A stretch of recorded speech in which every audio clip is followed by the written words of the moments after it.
Hey guys, welcome to Demolition Ranch. I recently uploaded a video, it was a viewer suggestion, to get a live 12-gauge shotgun shell and shoot the primer with a 22 caliber rifle and see what happens. And I did that, and it was sort of it wasn't a very dramatic video. So had a lot of commenters on that video say that they wanted me to try it with a pellet gun or a BB gun and see what happens. Basically, they were describing the physics of what they thought happened, and I agree with them.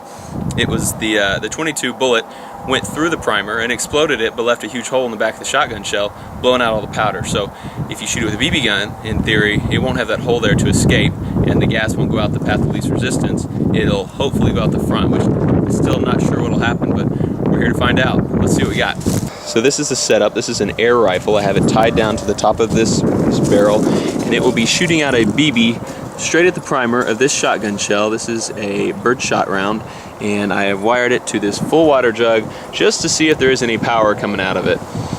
I am a little worried about this shotgun shell flying back at me, so I've rigged up a string to the trigger, and it runs back behind that big oak tree. That's what I'll be hiding behind when I fire the rifle.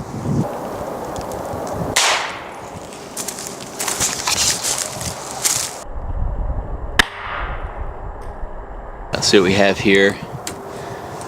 That's where it hit the primer. It looks like it totally exploded that primer. Doesn't look like anything came out of the end there. I assume all the gas went out of this hole in the primer.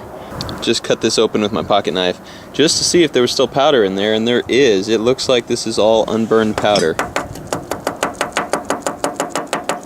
Not sure why that didn't burn, because that primer looks like it burned all the way through. So it's strange to me that it bulged the end of that shotgun shell without burning all that powder.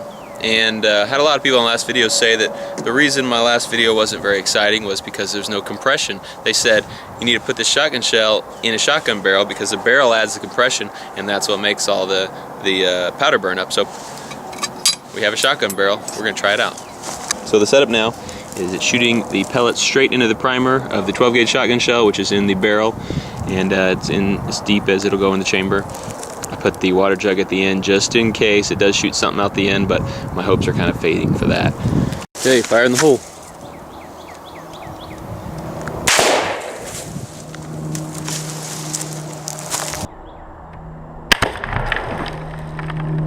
Here's the water jug. A good amount of the BBs were still inside of it. Let's see what happened here.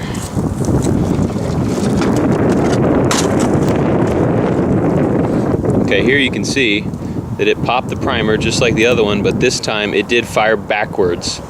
And you can see an imprint of the pellet gun barrel in it. So it likely would have fired straight back at me, but it bounced off that barrel right there. And it did fire everything out, wad and all, straight out the end of the shotgun barrel. It did pretty much what everyone expected it to do. It needed a barrel to fire.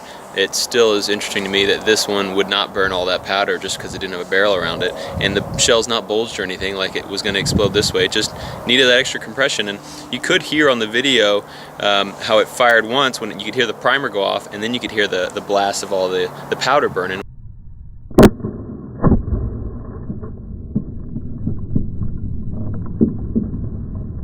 Thanks for all the suggestions, and thanks for watching Demolition Ranch. We will see you next time.